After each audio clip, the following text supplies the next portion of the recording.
பந்திக்கு நேராக கடந்து செல்கிறோம். கர்த்தருடைய பந்திக்கு நேராக கடந்து செல்வதற்கு முன்னால் நம்ம எப்போதும் சொல்வது போல் நம்மை நாமே நிதானித்தால் நம்ம நியாயம் தீர்க்கப்படும். நம்மை நாமே நிதானித்தால் நாம் நியாயம் தீர்க்கப்படும். உலகத்தில் அநேக வேதனைகள் உண்டு, கண்ணீர்கள் உண்டு, பாடுகள் உண்டு. ஆனால் தேவ சமூகத்துக்கு வரும்போது அவை யாவையும் தேவன் பொறுப்பேற்று கொண்டு நமக்கு சந்தோஷத்தையும் சமாதானத்தையும் எதிர்காலத்தை குறித்த ஒரு நிச்சயத்தையும் நம்பிக்கையும் தருகிற ஒரு நேரம் இது. இந்த வருஷத்தின் அந்த முதல் கர்த்தருடைய பந்திக்கு நேராக நம்ம கடந்து வந்திருக்கிறோம். துன்மார்க்கன் தன் வழியையும் அக்கிரமக்காரன் தன் நினைவுகளையும் விட்டு கர்த்தரிடத்தில் திரும்ப கடவன். அவன் தேவ சமூகத்துக்கு வந்திருக்கும்போது நம்ம அவருடைய பாடு மரணத்தை நம்ம நினைவுறுகிற நேரம். உலகத்தில் எல்லாத்துக்கும் நேரம் உண்டு. ஆனால் தேவ சமூகத்தில் வரும்போது அவருடைய சிலுவை பாடுகளையும் நமக்காக சிந்தப்பட்ட அந்த இரத்தத்தையும் நமக்காக பிக்கப்பட்ட அவருடைய சரீரத்தை நினைவு கூறுகிற ஒரு நேரம். அப்படி தேவ சமூகத்தில் ஒப்பு கொடுப்போம். நம்ம கண்ணீர்களெல்லாம் துடைக்கக்கூடிய ஒரு நேரம் இது.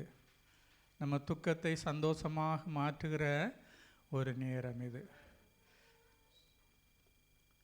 யோனா உலகத்துக்கு பயந்து ஆண்டவருக்கு பயந்து நினிவேக்கு போகாமல் தர்ஷீஷுக்கு போகிற ஒரு கப்பலில் ஏறி அப்படியே ஓடிட்டான். யாரும் பார்க்கக்கூடாதுன்னு கப்பலுடைய அடித்தட்டில் போய் ஒளிந்து கொண்டான். நாமும் அதே மாதிரி அநேக நேரங்களில் தனியாக ஓடி விடுகிறோம். இந்த நேரத்தில் தேவ சமூகத்தில் ஆண்டவரே என்னை பூரணமாய் அர்ப்பணிக்கிறேன், கர்த்தருடைய பந்தியில் கலந்து கொள்ள என்னை தகுதிப்படுத்துங்க என்று அப்படி நம்மை நாமே ஒப்பு கொடுப்போம். ஒரு பழைய பாடல் உண்டு. அதில் ஒரு அடியை மட்டும் இந்த நேரத்தில் நம்மளை அர்ப்பணித்தவர்களாக அவருடைய சமூகத்தில் ஒப்பு கொடுத்து நம்ம ஜெபிப்போம்.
கடைசியில் தேவ சமூகத்தில் தேவதனுடைய பாத தண்டையில் அந்த சிலுவை அண்டைக்கு வந்து சேர வேண்டும். இந்த கர்த்தருடைய பந்திக்கு நம்மளை தகுதிப்படுத்தும்படியாய் அப்படியே தேவ சமூகத்தில் நம்மளை ஒப்பு கொடுத்து கர்த்தருடைய வார்த்தைக்கு நேராக அவருடைய இரத்தத்தையும் அவருடைய சரீரத்தையும் புசிக்கத்தக்கதாக ஆண்டவர் நம்மளை தகுதிப்படுத்தும்படியாய் ஆண்டோடைய சமூகத்தில் அப்படியே ஒப்பு கொடுப்போம். ஏசப்பா இன்ப நாமத்தில் பிதாவே, ஆமேன்.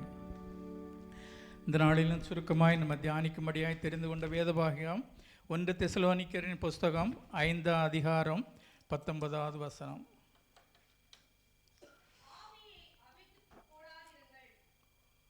ஒன்று தெசலோனிக்கர் 5:19. 1 தெசலோனிக்கர் 2 தெசலோனிக்கர் 5:19.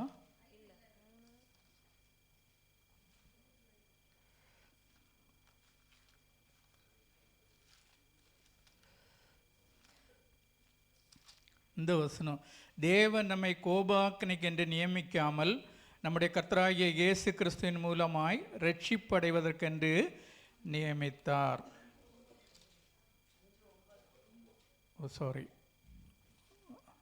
1 தெசலோனிக்கர் 5:9. ஓகே.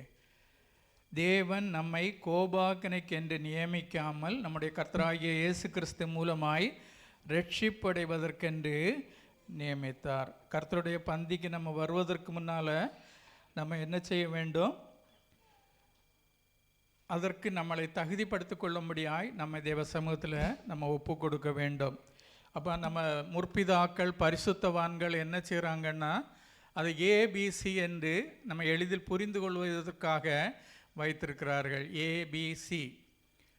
கர்த்தருடைய பந்திக்கு போகிறதுக்கு முன்னால் ABC, admit, believe and confuse என்று 3 சுருக்கமாக வைத்திருக்காங்க. அட்மிட் என்று சொல்லும்போது நம்ம கர்த்தருடைய பிள்ளைகளாக தேவனுடைய சமூகத்துக்கு வந்த பிள்ளைகள் வந்து பாருங்கள், உலகத்தோடு நம்மளை ஆண்டவர் நியாயம் தீர்ப்பது இல்லை. உலகத்தோடு சேர்த்து நம்மை ஆண்டவர் நியாயம் தீர்ப்பது இல்லை.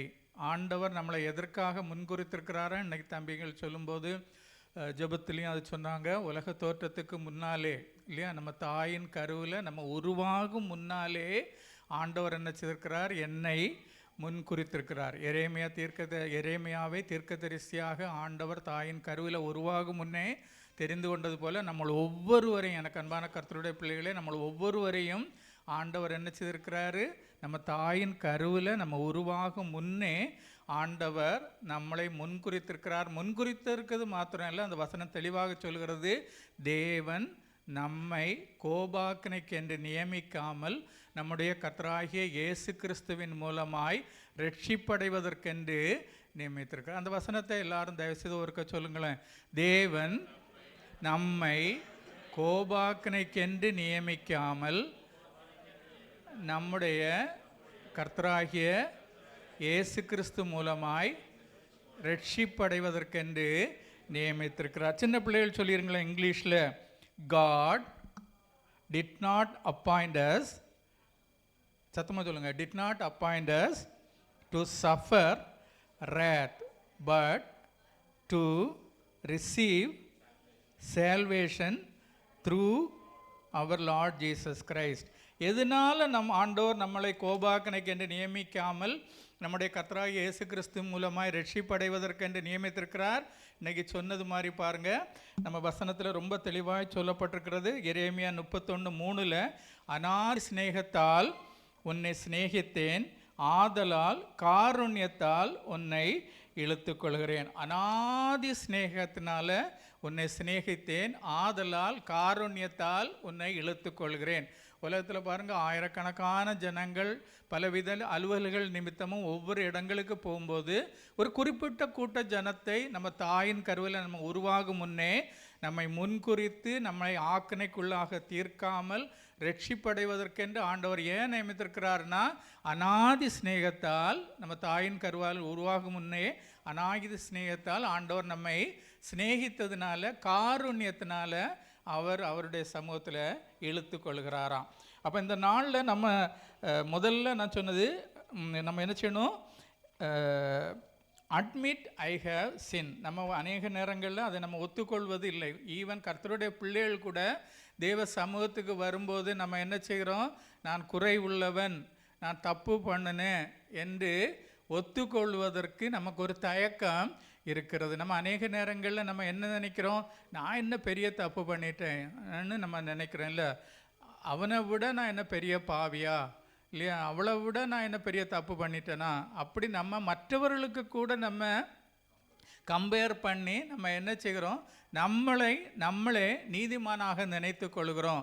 நம்மளுடைய குறைகளை நம்ம ஒத்துக்கொள்வதே இல்லை பாருங்கள். ஆனால் வேதத்தில் ரொம்ப தெளிவாக சொல்லுகிறது, என் தாய் என்னை நான் துர்க்குணத்தில் உருவானேன், என் தாய் என்னை பாவத்திலே கற்பந்தரித்தாள். நம்ம ஒரு தப்பு பண்ணாமல் இருந்தால் கூட நமக்கு அந்த ஜென்ம சுவாபம் இயற்கையாகவே நம்மள்கிட்ட பாவம் இருக்கிறது இல்லையா? எல்லாரும் பாவம் செய்து தேவ மகிமை அற்றவர்கள் ஆனோம் என்று ரோமர் 3:23 சொல்லுகிறது. எல்லாரும் பாவம் செய்து தேவ மகிமை அற்றவர்கள் ஆனோம், நீதிமான் ஒருவனும் இல்லை, ஒருவனாகிலும் இல்லை. இது வாசிங்க. ஒன்று, நமக்கு பாவம் இல்லை என்போம், ஆனால் நம்மை நாமே வஞ்சிக்கிறவர்களாக இருப்போம். 1 யோவான் 1:8 நமக்கு பாவம் இல்லை என்போமானால் நம்மை நாமே வஞ்சிக்கிறவர்களாக இருப்போம் இல்லையா? எல்லாரும் பாவம் செய்து தேவ மகிமை அற்றவர்களானோம். பாவத்தின் சம்பளம் மரணம். ரோமர் 6:23 சொல்லப்பட்டிருக்கிறது, பாவத்தின் சம்பளம் மரணம். அப்போ நம்ம செய்ய வேண்டியது, கர்த்தருடைய பந்திக்கு வருவதுக்கு முன்னால் நம்ம செய்ய வேண்டிய முதல் காரியம், we have to admit I made a mistake. அல்லது நான் ஏதாவது விதத்தில் ஆண்டோருடைய நீதிக்கு தக்கதாய் நான் இல்லை இல்லையா, அந்த பரிசுத்த பந்தியில் கலந்து கொள்ளக்கூடிய அளவுக்கு எனக்கு தகுதி இல்லை, என்னிடத்தில் ஏதாவது குறைகள் இருக்கத்தான் செய்கிறது என்று நம்ம ஒத்துக்கொள்ள வேண்டும். அதுதான் முதல் காரியம், அட்மிட். அட்மிட்னா என்ன அட்மிட் பண்ணணுமா? ஷேரன், நீ ஷேரனா? ஷேரன் சொல்லுமா. ஜோஷுவாங்க சொல்லுப்பா, நீ சொல்லு. Yes, give a big hand to Joshua. Okay. ரெண்டாவது நம்ம என்ன செய்யணும்? we have to believe. என்ன பிலீவ் பண்ணணும்? நான் குறைவுள்ளவன், ஆனால் என் குறைவை யார் நிறைவாக்கி இருக்கிறார்? கர்த்தராகிய இயேசு கிறிஸ்து. எனக்கு 1 யோவான் 1:9 வாசிங்க. நம்முடைய பாவங்களை நாம் அறிக்கையிட்டால் பாவங்களை நமக்கு மன்னித்து எல்லா அநியாயத்தையும் நீக்கி நம்மை சுத்திகரிப்பதற்கு அவர் உண்மையும் நீதியும் உள்ளவருமாய் இருக்கிறார். நம்முடைய பாவத்தை நம்ம அறிக்கையிடும்போது பாருங்க, எல்லா அநியாயத்தையும், நம்முடைய பாவங்களை நாம் அறிக்கையிட்டால் பாவங்களை நமக்கு மன்னித்து எல்லா அநியாயத்தை நீக்கி நம்மை சுத்திகரிப்பதற்கு அவர் உண்மையும் நீதியும் உள்ள தேவனாக இருக்கிறார். ஒரு குழந்தை பாருங்கள், தகப்பனுடைய ஷோல்டரில் படுத்திருக்கும் போது பாருங்கள், அது எதை குறித்தும் கவலைப்படுவதில்லை, எல்லாம் டேடி பார்த்துக்கிடுவாங்க இல்லையா? அது எதை குறித்தும் கவலைப்படுவது கிடையாது, எல்லாவற்றையும் டேடி பார்த்து கொள்வாங்க என்று தகப்பனுடைய அந்த தோளில், அந்த மார்பில் ஒரு சேஃபாக அது படுத்துக்கிடுது இல்லையா? பொம்பளை பிள்ளைனாலும் சரி, ஆம்பளை பிள்ளைனாலும் சரி, அது ரொம்ப விரும்புகிறது என்னது? தகப்பனுடைய அந்த மார்பில், தோளில் படுத்துக்கொள்ளக்கூடிய அந்த காரியம். அப்போ அதே போல் தான் நம்மளும் ஆண்டவருடைய சமூகத்தில் நான் குறை உள்ளவன், ஆனால் ஆண்டவர் எனக்காக அனைத்தையும் செய்து முடித்து விட்டார். ஸோ ஆண்டவருக்குள்ளே நான் சேஃபாக இருக்கிறேன். எப்படி ஒரு குழந்தை தகப்பனுடைய அந்த தோளில் சேஃபாக இருக்குன்னு ஃபீல் பண்ணுதோ, எதை குறித்தும் பயப்படாது. இப்போ நாய் கடிக்க வந்தாலும் சரி, அல்லது வேற ஒருத்தன் வந்தாலும் சரி, அடிக்க வந்தாலும் சரி, அந்த குழந்தை தகப்பனுக்கு இதில் சேஃபாக ஃபீல் பண்ணுது மாதிரி நம்மளும் ஆண்டவருடைய அந்த இரத்தத்தினால் கழுவப்படும் போது பாருங்கள், ஆண்டவர் எல்லாவற்றையும் எனக்கு செய்து முடித்து விட்டாருன்னு ஆண்டவருக்குள்ள அந்த ஒரு கான்ஃபிடன்ஸ், அந்த ஒரு நம்பிக்கை, அந்த ஒரு ஃபெய்த்து நமக்கு வர வேண்டியது அவசியம். 1 யோவான் 1:12 வாசிங்க. யோவான் 1:12. அவருடைய நாமத்தின் மேல் விசுவாசம் உள்ளவர்களாய் அவரை ஏற்றுக்கொண்டவர்கள் எத்தனை பேர்களோ அத்தனை பேர்களும் தேவனுடைய பிள்ளைகளாகும்படி அவர்களுக்கு அதிகாரம் கொடுத்தார். இல்லை, நம்ம யாராக இருக்குன்னு ஆண்டவர் கேட்கல, அவருடைய நாமத்தின் மேல் விசுவாசம் உள்ளவர்களாய் அவளை ஏற்றுக்கொண்டவர்கள் எத்தனை பேர்களோ அத்தனை பேர்களும் அவருடைய பிள்ளைகள் ஆகும்படி அவர்களுக்கு அதிகாரம் கொடுத்தார். யோவான் 3:16 தேவனுடைய பிள்ளைகளாகும்படி தம்முடைய ஒரே பேரான குமாரனை விசுவாசிக்கிறோம் எவனோ அவன் கெட்டு போகாமல் நித்திய ஜீவனை அடையும்படிக்கு அவரை தந்தருளி இவ்வளவாய் உலகத்தில் அன்பு கூர்ந்தார். பாருங்க, அப்ப நம்ம எதை நம்ப வேண்டும்? இதைத்தான், நான் ஆக்கணைக்குள்ளாக தீர்க்கும்படியாய் ஆண்டவர் என்னை நியமிக்கவில்லை, கர்த்தராகிய இயேசு கிறிஸ்து மூலமாய் ரட்சிப்படையும்படியாக தான் ஆண்டவர் என்னை நியமித்திருக்கிறார். எதனால் அப்படி நியமித்திருக்கிறார்? உலக தோற்றத்துக்கு முன்னாலே அநாதி காலமாய் அவர் என்னை நேசிப்பதனால ஆண்டவர் அப்படி நியமித்திருக்கிறது மட்டும் இல்லை, அவருடைய நாமத்தின் மேல் விசுவாசம் உள்ளவர்களாக அவளை ஏற்றுக்கொண்டவர்கள் எத்தனை பேர்களோ அத்தனை பேர்களும் அவருடைய பிள்ளைகளாகும்படி அவர்களுக்கு, தேவனுடைய பிள்ளைகளாகும்படி அவர்களுக்கு அதிகாரம் கொடுத்துருக்கிறார் இல்லையா? அப்போ நம்ம ஆண்டவரை அவருடைய மார்பில் நம்ம அணைந்து கொள்ளும்போது யோவான் எப்படி ஆண்டவருடைய மார்பில் சாய்ந்திருந்தானோ அதே மாதிரி நாமும் ஆண்டவரை நம்பும்போது இட்ஸ் எ பிக் ப்ரொடெக்ஷன் இல்லையா? ஒரு பாதுகாப்பு நமக்கு கிடைக்கிறது. மூணாவது, முதல்ல அட்மிட், ரெண்டாவது பிலீவ், மூணாவது கன்ஃபஸ். என்ன கன்ஃபஸ் பண்ணணும் பாருங்கள், இந்த வசனத்தை வாசிங்க. சங்கீதம் 32:5. நான் என் அக்கிரமத்தை மறைக்காமல் என் பாவத்தை உமக்கு அறிவித்தேன், என் மீறுதல்களை கர்த்தருக்கு அறிக்கையிடுவேன் என்றேன், தேவரீர் என் பாவத்தின் தோஷத்தை மன்னித்தீர். பாருங்க, நான் என் அக்கிரமத்தை மறைக்காமல் என் பாவத்தை உமக்கு அறிவித்தேன், என் மீறுதல்களை கர்த்தருக்கு அறிக்கையிடுவேன் என்றேன், தேவரீர் என் பாவத்தின் தோஷத்தை மன்னித்தீர். பாருங்க, அதில் என்னெல்லாம் வருது பாருங்க. நமது அக்கிரமம், பாவம், மீறுதல்கள் எல்லாவற்றையும் தேவன் நமக்கு மன்னிக்கிற தேவனாக இருக்கிறார். அப்படி நம்ம தேவனிடத்தில் அறிக்கை பண்ணும்போது பாருங்க, அவர் அவ்வளோத்தையும் மன்னிக்கிறது மட்டும் இல்லை, 1000 தலைமுறைக்கு வரைக்கும் இரக்கம் செய்கிற தேவனாக இருக்கிறார். யாத்ராமத்தின் புஸ்தகம் 34:7. கர்த்தர் 1000 தலைமுறை வரைக்கும் இரக்கம் செய்கிற தேவனாக இருக்கிறார்.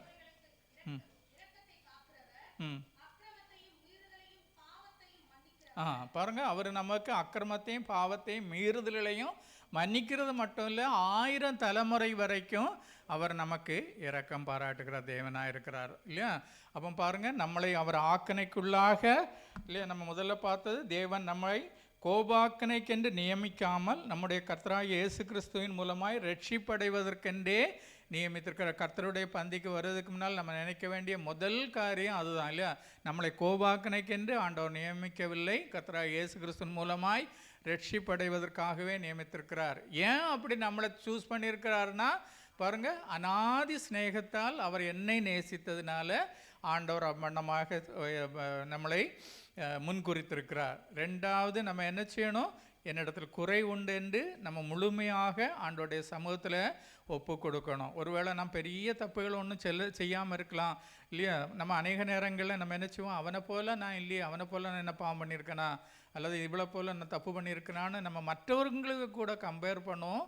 ஆனால் அப்படி அல்ல, உலகத்தில் பிறந்த எல்லாருமே இல்லையா நம்ம ஏதாவது விதத்தில் குறை உள்ளவர்களாகத்தான் இருக்கிறோம். நீதிமான் ஒருவனும் இல்லை, ஒருவனாகிலும் இல்லை என்று வேதம் சொல்லுகிறது இல்லையா. நம்மிடத்தில் பாவம் இல்லை என்போமானால் நம்மை நாமே வஞ்சிக்கிறவர்களாக இருப்போம் என்று. அப்புறம் அதுக்கு அடுத்தது நம்ம என்ன செய்யணும், பிலீவ். என்னதை பிலீவ் பண்ணணும், என்னுக்காக என்னுடைய ஸ்தானத்தில் பரிகாரியாக இயேசு கிறிஸ்து அந்த கிரியத்தை செலுத்தி முடித்து விட்டார். பாவத்தின் சம்பளம் மரணம். அப்போ எனக்கு வர வேண்டிய மரணத்தை கர்த்தராகிய இயேசு கிறிஸ்து எனக்காக, எனக்கு பதிலாக என்னுடைய ஸ்தானத்தில் ஆண்டவர் என்ன செய்துட்டார், அந்த கிரியத்தை செய்து முடித்து விட்டார். அப்போ அதை நாம் பெற்றுக்கொள்வதற்கு நான் என்ன செய்ய வேண்டும், நான் ஆண்டவரிடத்தில் ஐ ஹாவ் டு கன்ஃபஸ் இல்லையா.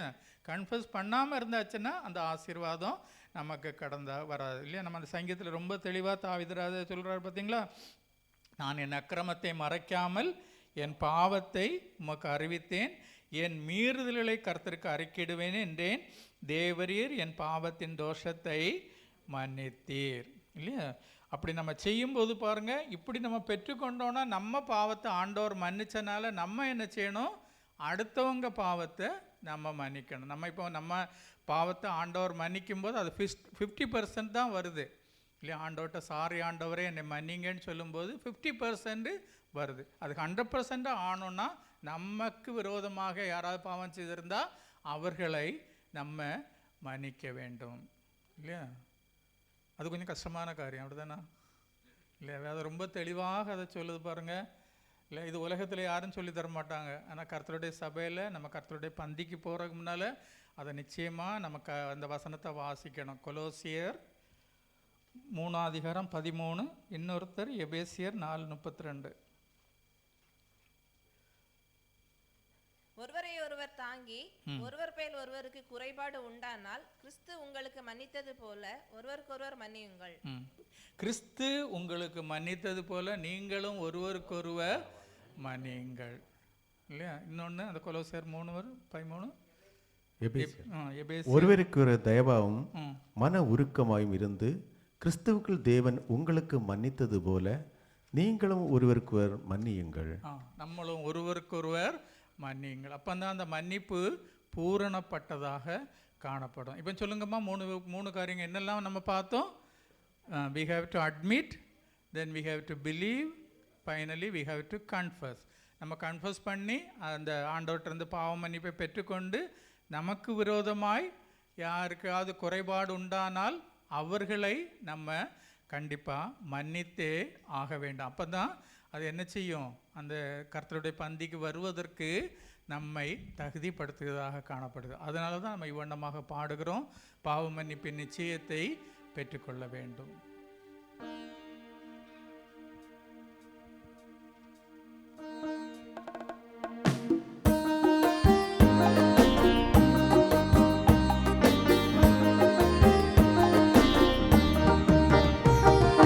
பாவ மன்னிப்பின் நிச்சயத்தை பெற்றுக்கொள்ள வேண்டும். பரலோகத்தில் ஓரிடம் நீ பெற வேண்டும். பாவ மன்னிப்பின் நிச்சயத்தை பெற்றுக்கொள்ள வேண்டும். பரலோகத்தில் ஓரிடம் நீ பெற வேண்டும். இயேசு தருகிறார், இன்று தருகிறார். இயேசு தருகிறார், இன்று தருகிறார். அதற்காகத்தான் சிலுவையிலே ரத்தம் சிந்திவிட்டார். அதற்காகத்தான் சிலுவையிலே ரத்தம் சிந்திவிட்டார். பாவ மன்னிப்பின் நிச்சயத்தை பெற்றுக்கொள்ள வேண்டும். பரலோகத்தில் ஓரிடம் நீ பெற வேண்டும். ரத்தம் சிந்துதல் இல்லாமல் பாவ மன்னிப்பில்லை. ரத்தம் சிந்துதல் இல்லாமல் பாவ மன்னிப்பில்லை.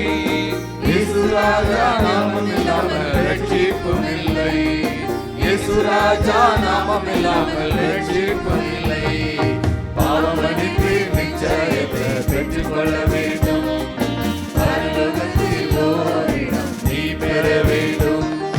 வருத்தப்பட்டு பாருங்கள் சுமக்கின்ற மகனே, வருத்தப்பட்டு பாருங்கள் சுமக்கின்ற மகனே, நீ வருவாயா இயேசு என்று வாழ்வு தந்திடுவார். நீ வருவாயா இயேசு என்று வாழ்வு தந்திடுவார். பாவ மன்னிப்பின் நிச்சயத்தை பெற்றுக்கொள்ள வேண்டும். பரலோகத்தில் ஓரிடம் நீ பெற வேண்டும். பாவ மன்னிப்பின் நிச்சயத்தை பெற்றுக்கொள்ள வேண்டும். பரலோகத்தில் ஓரிடம் நீ பெற வேண்டும். இயேசு தருகிறார், இன்று தருகிறார். இயேசு தருகிறார், இன்று தருகிறார். அதற்காகத்தான் சிலுவையிலே ரத்தம் சிந்திவிட்டார். அதற்காகத்தான் சிலுவையிலே ரத்தம் சிந்திவிட்டார். ஓகே, நம்ம கர்த்தருடைய பந்திக்கு நேராக கடந்து போகிறோம். அதுக்கு முன்னால் ஒரு இடவு கூட சின்ன பிள்ளைகள் இதை ஒருக்க கூட சொல்லிருங்கம்மா. உங்கள் வாழ்க்கையில் இட்ஸ் அ பேசிக் ட்ரூத், மிகவும் பேசிக்காக இருக்கக்கூடிய கர்த்தருடைய பிள்ளைகளுக்கு அறிந்திருக்க வேண்டிய இந்த பேசிக், வெரி வெரி பேசிக் ட்ரூத். முதல்ல என்ன செய்யணும் பாருங்கள். என்ன செய்யணும் நீங்கள்? we have to admit. என்னத்தை அட்மிட் பண்ணணும்? சொல்லுங்கம்மா. யார் ஆனி? எங்கே? ஆனி சொல்லுமா. என்ன அட்மிட் பண்ணணும்? ஐ ஹாவ் சின். ஒருவேளை நீ பாவம் பண்ணாமல் இருக்கலாம், ஆனால் பைபிள் என்ன சொல்லுது பாரு, என் தாய் துர்க்கணத்தில் உருவானேன், என் தாய் என்னை பாவத்தில் கற்பந்திருத்து. அப்போ எல்லார்ட்டையும், நம்ம எல்லார்ட்டையும் இல்லையா, ஆதாமிலிருந்து இப்போ பிறக்கக்கூடிய, இப்போ ரீகனுக்கு பிறந்த சின்ன பிள்ளைகள் வரைக்கும் பாருங்கள், அவ்வளோ என்ன இன்னோசண்டாக இருக்குது. பட் ஸ்டில் அவங்கள்ட்டையும் பாவம் இருக்கிறது இல்லையா, இல்லையா? எல்லார்ட்டையுமே பாவம் இருக்கிறது. ரெண்டாவது நம்ம என்ன செய்ய வேண்டும்? we have to believe. என்ன பிலீவ் பண்ணணும்? என்னம்மா யார் சொல்லுவா? அனாயா ஒழிச்சிருக்கா. சொல்லுமா. என்ன பிலீவ் பண்ணணும் பாருங்கள். இது நம்ம கிறிஸ்தவத்தில் இந்த அடிப்படையாக உள்ள காரியம் இல்லையா, ரொம்ப பேசிக்காக உள்ள காரியம். என்ன பிலீவ் பண்ணணுமா? கொஞ்சம் சத்தமாக சொல்லு. கொஞ்சம் நீ சொல்லு. கரெக்டாண்டியே சொல்லு. ஜீசஸ் இஸ் த ஃபாதரா? பேட்டி சொல்லுமா.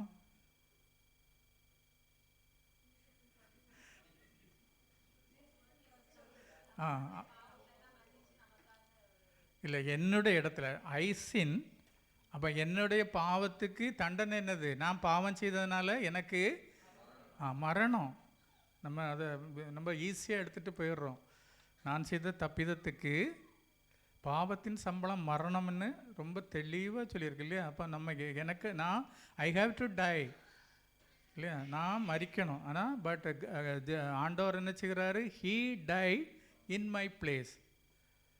நியூமஸ் சொல்லுமா? Who died in my place? Jesus. அப்போ அதனால் எனக்கு என்ன கிடைக்குது? ஃப்ரீடம், பாவ மன்னிப்பு. நான் மரிக்க வேண்டாம் இல்லையா?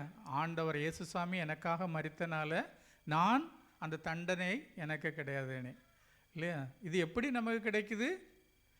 பை ஃபெய்த், விசுவாசத்தினாலே கிருபையை கொண்டு ரட்சிக்கப்பட்டீர்கள், இது உங்களால் உண்டானது அல்ல இல்லையா? அப்போ நம்ம கர்த்தருடைய பந்திக்கு நம்மளுடைய டீட்ஸ் ஒரு தகுதியும் கொண்டு வராது இல்லையா? நான் செய்யக்கூடிய எந்த ஒரு காரியமும் அதுக்கு என்னை தகுதிப்படுத்தாது. ஆண்டவர் செய்து முடித்த காரியத்தை நாம் விசுவாசிக்கும் போது என்னை ஆண்டவர் தகுதிப்படுத்துகிறார். பை ஃபெய்த் அலோன் இல்லையா? பை ஜீசஸ் அலோன் இல்லையா? கூடவே என்ன அலோன் இல்லையா? அவர் செய்த by grace, yes, by grace alone, by faith alone, by grace alone, by Jesus alone. அவங்க அவ்வளோத்தையும் செய்து முடித்ததை நாம் விசுவாசித்து நம்ம என்ன செய்யணும்? வி ஹாவ் டு கன்ஃபஸ் இல்லையா? We have to confess. என்ன கன்ஃபஸ் பண்ணணும்? என் மீறுதல்களையும் என் அக்கிரமங்களையும் நான் ஆண்டவருக்கு கன்ஃபஸ் பண்ணும்போது ஆண்டவர் என்ன செய்கிறாரு? அதை பூரணமாக எடுத்து அவருடைய முதுகுக்கு பின்னால் போட்டு விடுகிறார். அப்போ நம்ம என்ன எப்படி ஆயிடுறோம்? ஒரு இன்னசென்டாட்டு, ஒரு தப்புமே பண்ணாத ஒரு குழந்தையை போல் ஆகி விடுகிறோம். அதுக்கு பிறகு நம்ம என்ன செய்யணும்? கர்த்தருடைய பந்தியில் கலந்து கொள்ள வேண்டும். அப்போ யாருக்கு மேலே கசப்போ வெறுப்போ கோபமாக இருந்தால் நம்ம என்ன செய்யணும்? இயேசுசாமி எனக்கு மன்னித்தது போல் நானும் என்ன செய்யணும்? அடுத்தவங்களை மன்னிக்க வேண்டும். இல்லைன்னா பாதி தான் நமக்கு கிடைக்கும் இல்லையா? நம்ம ஆண்டவர்கிட்ட மன்னிப்பு கேட்டால் ஆண்டவர் 7-70 தரும். எப்பெல்லாம் ஆண்டவர்கிட்ட கேட்குறோமோ அப்போல்லாம் ஆண்டவர் மன்னிக்கிறாரு இல்லையா? Always always he is for giving us. எப்பெல்லாம் ஆண்டவர்கிட்ட கேட்குறோமோ அப்போல்லாம் ஆண்டவர் நமக்கு மன்னிக்கிற தேவனாக இருக்கிறார். ஆனால் அது முற்றுமை முழுமை பெறாது, பகுதியில் நிற்கிது இல்லையா? அப்போ நான் அந்த முழுமை பெறணுன்னா நம்ம என்ன செய்யணும்? எல்லாரையும் மன்னிக்க வேண்டும் இல்லையா? ஒரு கதை சொல்லுவாங்க, அல்லது வேண்டாம் இல்லையா? நம்ம இன்னொரு கதை சொல்லேன். நம்ம இவர் ஜீவானந்தம் பாஸ்டர் இருக்கார் பார்த்தீங்களா? ஜீவானந்தம் பாஸ்டர் நம்ம குளச்சல்னு சொல்லுவேன். ஷார்ஜாவில் வரும்போது ஒரு சம்பவம் சொன்னார். அவர் தான் அந்த குடும்பத்தில் முதல்ல ஹிந்துவிலிருந்து ஆண்டவரை ஏற்றுக்கொண்ட மனுஷன். அவர் ஏற்றுக்கொண்ட உடனே அதுக்கப்புறம் ஒவ்வொருத்தராக அவங்க குடும்பத்தில் உள்ள ஒவ்வொருத்தராக என்ன செய்தாங்களோ ஆண்டவரை ஏற்றுக்கொண்டாங்க. அப்போ அவங்க அம்மாவுக்கு இவர் தான் ஞானஸ்தானம் கொடுத்துருக்கிறார். அப்போ ஞானஸ்தானத்தை கொடுக்க முன்னாலே ஜீவானந்தம் நீங்கள் எல்லாரையும் மன்னிக்கணும்னு சொன்னோடனே இவர் என்ன செய்தாரா? அவங்க மருமகள் 7 மருமகள்கிட்டையும் சாரி சொன்னாங்களாம். நான் ஏதாவது ஒன்றை துக்கப்படுத்தியிருந்தா, ஒன்றை வேதனைப்படுத்தியிருந்தா சாரிம்மான்னு சொல்லி 7 பேரையும் முத்தம் செய்து கெட்டி பிடிச்சி அழுதுட்டு அதுக்கு பிறகு ஞானஸ்தானத்துக்கு ஒப்பு கொடுத்தாங்களாம் இல்லையா? நம்ம முற்பிதாக்கள் இல்லையா? அந்த அஸ்திவாரத்தை நமக்காக போட்டவங்கள்லாம் எவ்வளவு பெரிய பரிசுத்தவான்களாக இருந்திருக்கிறாங்க இல்லையா? அவங்கள் நிமித்தம்தான் இந்த நாட்களில் நம்ம இப்படி தேவ சமூகத்தில் கூடக்கூடிய ஒரு சிலாக்கியம் நமக்கு கிடச்சி. நம்ம அடுத்தவங்கள மன்னிச்சிட்டோம். மாமியாரை மன்னிக்கிறது கொஞ்சம் கஷ்டமாக தான் இருக்கும், மருமகளை மன்னிக்கிறது கஷ்டமாக தான் இருக்கும் இல்லையா? ஆனால் மன்னிச்சிட்டோன்னா பாருங்கள், அந்த கசப்பு நம்மளை விட்டு எடுபட்டு போய்விடும், பலகீனங்களும் நம்மளை விட்டு போய்விடும் இல்லையா? இதுவரை யாரையாவது மன்னிக்காமல் இருந்தால் தயவாக எல்லாரையும் மன்னிங்க. பின்சி எல்லாம் மன்னிச்சிருக்கீங்களா? பின்சி நல்ல பிள்ளை இல்லையா? பென்சி எல்லாம் மன்னிச்சிருக்காங்க. சாரம்மா அப்படிதானா? எனக்கு அவங்க பேர் ரொம்ப இஷ்டம், சாராம்மா இல்லையா? ஆபிரகாம் எப்படி கூட்டிருப்பாங்க, சாராம்மான்னு இல்லையா? கர்த்தர் உங்களை ஒவ்வொருவரையும் ஆசீர்வதிப்பாராக. நம்ம அப்படி கர்த்தருடைய பந்திக்கு நேராக நம்ம கடந்து சொல்லுவோம். நான் மீண்டுமாய் சொல்ல விரும்புகிறது பாருங்கள், யார் மேலேயும் நம்ம கசப்பு வேண்டாம் இல்லையா? அவங்க எவ்வளோ பெரிய தப்பு நம்ம மேலே பண்ணியிருந்தாலும் தேவ சமூகத்தில் நம்ம மற்றவங்களை மாதிரி இல்லை. ஆண்டவர் நம்மளை கோபாக்கினைக்கு என்று நியமிக்காமல் கர்த்தராகிய இயேசு கிறிஸ்து மூலமாய் ரட்சிப்படைவதற்காக நம்ம தாயின் கருவில் நம்ம உலகம் உருவாகும் முன்னே ஆண்டவர் நம்மளை தெரிந்தெடுத்திருக்கிறார். அப்போ நம்ம விசேஷித்தவர்கள், ஆண்டவருடைய பார்வையில் நம்ம விசேஷித்த பிள்ளைகள் இல்லையா? அப்போ நமக்கு ஒரு கசப்பு வேண்டாம், ஒரு கோபம் வேண்டாம், ஒரு எரிச்சல் வேண்டாம் இல்லையா?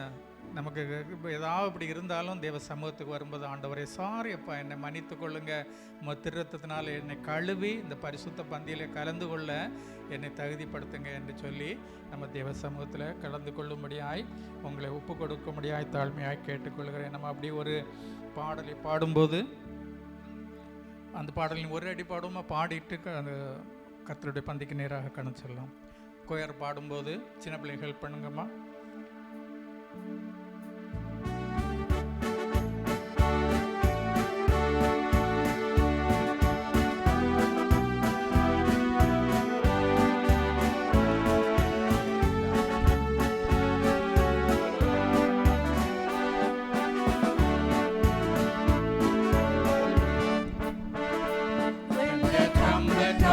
Lord shall sound and time shall be no more, and the morning breeze eternal bright and fair. When the saints of God shall gather over on the other shore, and the roll is called up yonder, I be there. When the roll is called up yonder, when the roll is called up yonder, when the roll is called up yonder, when the roll is called up yonder, I'll be there.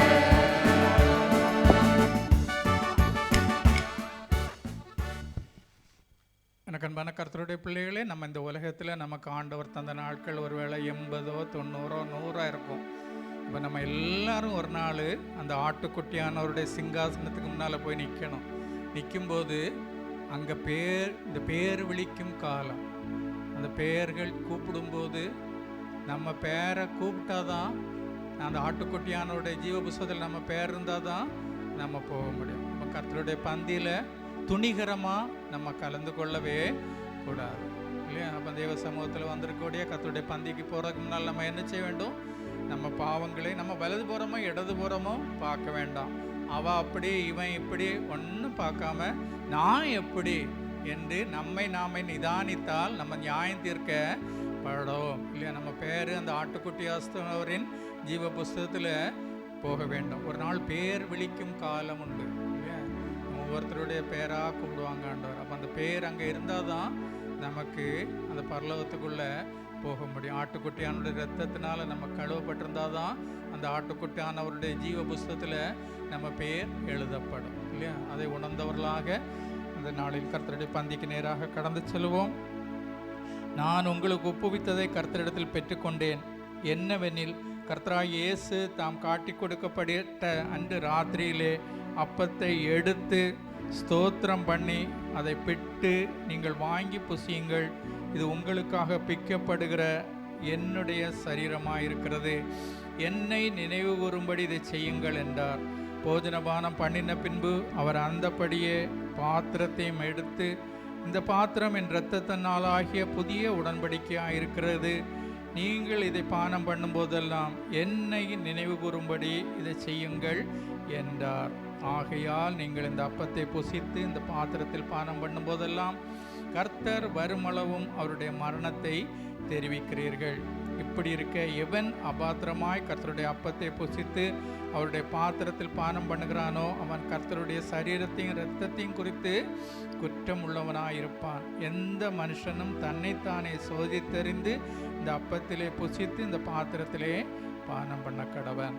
அப்படி தேவ சமூகத்தில் ஒப்பு கொடுத்து, ஆண்டவர் எனக்காக கரையன் செலுத்தி இருக்கிறார், என் நிமித்தம் ஆண்டவர் அடிக்கப்பட்டார், என் நிமித்தம் அவர் இரத்தம் சிந்திருக்கிறார், அவர் மரித்தார், அடக்கம் பண்ணப்பட்டார், உயிரோடு எழும்பி அதை கன்ஃபார்ம் பண்ணியிருக்கிறார்.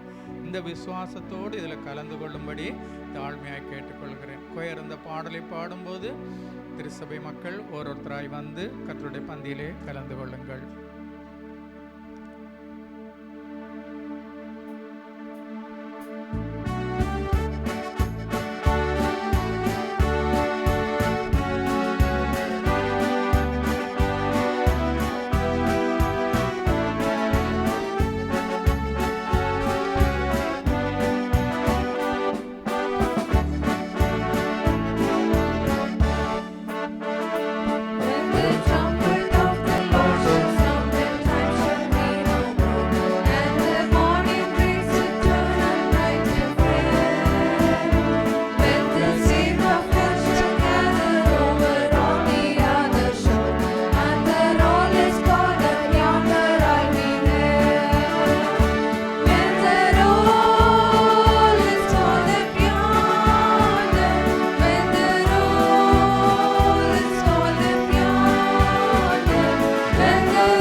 up yonder, when the roll is called up yonder, when the roll is called up yonder, when the roll is called up yonder, I'll be there.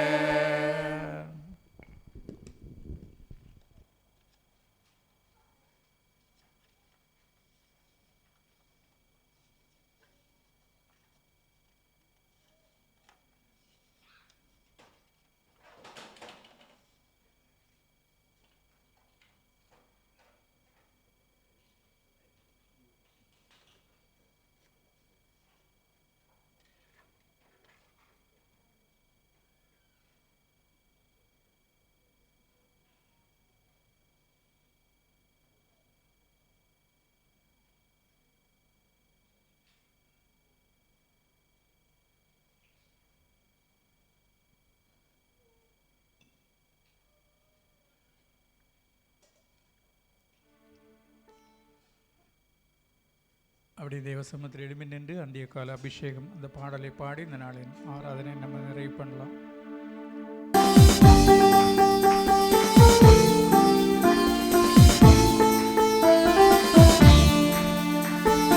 அந்திய கால அபிஷேகம் சகல ஜனத்தின் மேலும் கொஞ்ச கால சமயமலோ ஆத்மாவில் இறங்கணமே.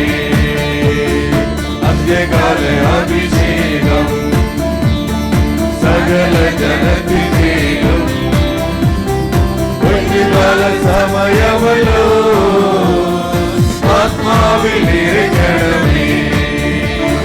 நீ போல இறங்கணமே, அக்னிநாவாக பதியணமே, ஒரு காற்றாய் வீசணமே, ஆத்ம நதியாய் ஒழுகணமே. நீ போல இறங்கணமே, அக்னிநாவாக பதியணமே, ஒரு காற்றாய் வீசணமே, ஆத்ம நதியாய் ஒழுகணமே. அந்தியோடு தாழ்வரையில் ஒரு சைலங்கை நான் காணணும், அதிகாரம் பகரணமே, இனி ஆத்மாவில் பிரவேசினார். அந்தியோடு தாழ்வரையில் ஒரு சைலங்கை நான் காணணும், அதிகாரம் பகரணமே, இனி ஆத்மாவில் பிரவேசினார். நீ போல இறங்கணமே, அக்னிநாவாக பதியணமே, ஒரு காற்றாய் வீசணமே, ஆத்ம நதியாய் ஒழுகணமே.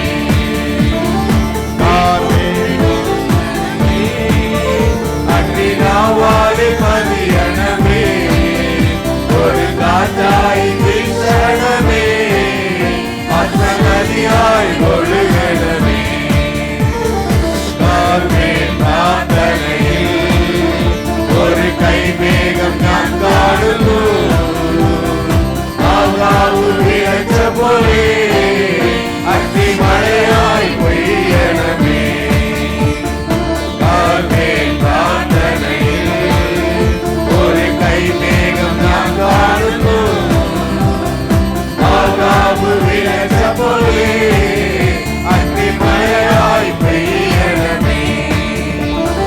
நீ போல இறங்கணமே, அக்னிநாவாய் பதியணமே, ஒரு காற்றாய் வீசணமே, ஆத்ம நதியாய் ஒழுகணமே. நீ போல இறங்கணமே, அக்னிநாவாய் பதியணமே, ஒரு காற்றாய் வீசணமே, ஆத்ம நதியாய் ஒழுகணமே. பிள்ளை பேட்டி ஜெபம் பண்ணும்போது நம்ம இந்த நாளின் ஆராதனையை நிறைவு செய்யலாம். ஜெபம் செய்வோம். Our loving Heavenly Father, we thank Thee for this wonderful time, Lord Father. Thank You, Lord Father, for giving us this wonderful day, Lord Father. Thank You, Lord Father, for helping us to spend some time in Your presence, Lord Father. Lord, you are the Lord Father, who, Lord Father, accepts us, Lord Father, as your children, Lord Father. Thank you so much for that, Lord Father. Help also us also, Lord Father, to admit our sins, to believe in your words, Lord Father, and to confess. And Lord Father, help us always to find us wholly acceptable and pleasing in your sight, Lord Father. Even now, Lord Father, we are leaving, Lord Father, Lord, but you be with all of us, Lord Father, and take care of us, Lord Father. Be with us as we are going into the world, Lord Father. Help us to be your light and your salt in this world, Lord Father, and help us to be better than the other people, Lord Father, because you are our Father, Lord Father, and bless us abundantly, Lord Father. And please bless this church also, Lord Father. Open the gates of heaven and bless this church also, Lord Father, and help us all to be ready for your second coming also, Lord. In the name of Jesus we pray. Amen. ஆமென். கர்த்தருடைய ஆசீர்வாதத்தை சுதந்திரித்துக் கொள்ளுங்கள். கர்த்தர் உன்னை ஆசீர்வதித்து உன்னை காக்க கடவர். கர்த்தர் தம்முடைய முகத்தை உன்மேல் பிரகாசிக்க பண்ணி உன்மேல் கிருபையாய் இருக்க கடவர்.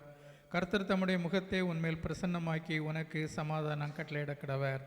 ஆமென். பரமண்டலங்களில் இருக்கிற எங்கள் பிதாவே, உம்முடைய நாம் பரிசுப்படுவதாக, உம்முடைய ராஜ்யம் வருவதாக, உம்முடைய சித்தம் பரலோகத்தில் செய்கிறது போல பூலோகத்திலும் செய்யப்படுவதாக. எங்களுக்கு வேண்டிய ஆகாரத்தை எங்களுக்கு தாரும். எங்கள் கடனாளிகளுக்கு நாங்கள் மன்னிக்கிறது போல எங்கள் பாவ கடன்களை மன்னியும். எங்களை சோதனைக்கு உட்பட பண்ணாமல் தீமை ரட்சித்துக்கொள்ளும். ராஜ்யமும் வல்லமையும் மகிமையும் என்றென்றைக்கும் உடையவைகளே. ஆமென். நம்முடைய கர்த்தராகிய இயேசு கிறிஸ்துவினுடைய கிருபையும் பிதாவாகிய தேவனுடைய அன்பும் பரிசுத்த ஆவியானவருடைய அந்யோன்ய ஐக்கியம் வழிநடத்தலும் பாதுகாப்பும் நம்மோடும் ஆண்டவர் நமக்கு கிருபையாய் தந்த நமது திருசபை மக்கள், நமது பிள்ளைகள், பேரப்பிள்ளைகள், தலைமுறைகள், சகல பரிசுத்தவான்கள், ஊரில் இருக்கக்கூடிய நமது பெற்றோர், உறவினர்கள் எல்லாரோடும் என்னென்னும் தங்கியிருப்பதாக. ஆமென். என் ஆத்துமாவே கர்த்தரை ஸ்தோத்ரி, என் முழு உள்ளமே அவருடைய பரிசுநாமத்தை ஸ்தோத்ரி.